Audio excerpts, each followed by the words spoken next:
Good morning, I'm Scott Redler, Chief Strategic Officer with T3Live.com. And I'm Jill Malandrino with The Street, and together we bring you the Morning Call Express. So we had nice momentum yesterday in the market. We're up about 167. Later in the day, S&P comes out threatening to do a mass downgrade of Eurozone debt and the countries involved, including Germany, and it came right back in.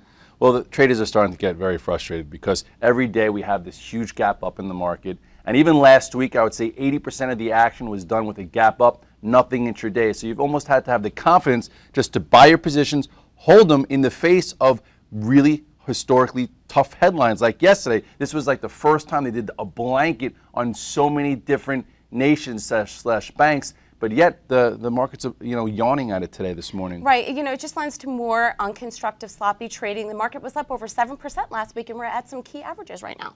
Right. So this is what I'm looking at going into year end. If you take a quick look at the chart of the S&P, you will see this. Okay, we now have this macro wedge type in place.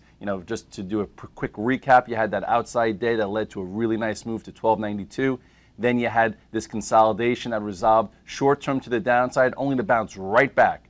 So as we go sideways here and keep this pent up momentum in place, if we could hold above, just say this 1240, it increases the chances that finally we're going to get above this 1260, 1264, and if we could do so with some power and some volume, we're at least going to see 1292 before the end of December, and I do think it opens the door up to about 1320, 1340, which will take us back to the resistance from last summer.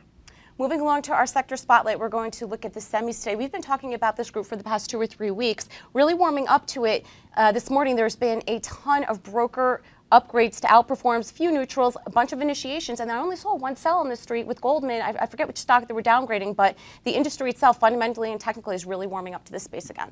And this goes with the thesis into year-end, strong stocks and stronger, because funds love to mark up their winners. And we've been talking about how Intel can be an investment, and it looks really good. You look at Intel right now, this is the level that I'm watching right here. If it starts to get above this 25.50, you can have an additional move. You look at a stock like Clack, look at the, right back to the highs. And I think there's a nice little trading setup in this Novellus. I think Novellus gets above this 36 area after a nice snapback, and you're going to see some momentum, and you could see this close stronger. So as far as the group, strong stocks and stronger, and also some weaker stocks usually bounce with the January effect. Well, we have the semis giving their mid-quarter update. Novellus was one of the first to report, and everything's in line. All is good. There's some broker reports out of Asia meetings that they've been having that the supply chain looks like it's not going to get any worse, and inventories look nice and lean. So I really think that is a space that makes sense to focus on into the end of the year. Moving along to the trenches, consumer staples. We really liked a lot of these names over the summer. We had some fantastic plays at OP with Colgate, Kimberly-Clark.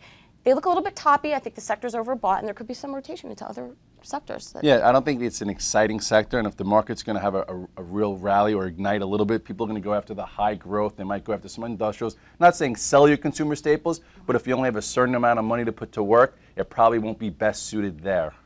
Right, and we're going to also take a look quick hits for some quick cash. The UBS media conference is yesterday and today. So there's a lot of news coming out of that. So we'll look at names such as Amazon, Netflix, which had an interesting move yesterday. Yeah, and Soda had a first day up, part of that January effect. And even one of the old names, Arba, had a little frisky move. So there's some one-off trades as you go into year-end, as well as strong stocks ending stronger, and then some of those January effect bean down stocks like the financials like we've seen over the past week. So don't fall asleep in the month of December and have too much holiday cheer, because there is money to be made. Right, and there's no economic data out today, but there are 10 to 12 important companies that are reporting. Amazon reported at 7 this morning. AZO, AutoZone reported this morning at 7, so we'll want to take a look at that one. That's a good barometer for the consumer market and the auto market. What else? We have the UBS media conference, so you'll see a lot of headlines coming out of that, and of course Europe, who can forget yes. about that. And then we also have Friday. So we'll get into this more in depth in the long-form morning call that will soon follow. Okay, that's your Morning Call Express. Don't forget to catch Scott at the end of the day for his market wrap.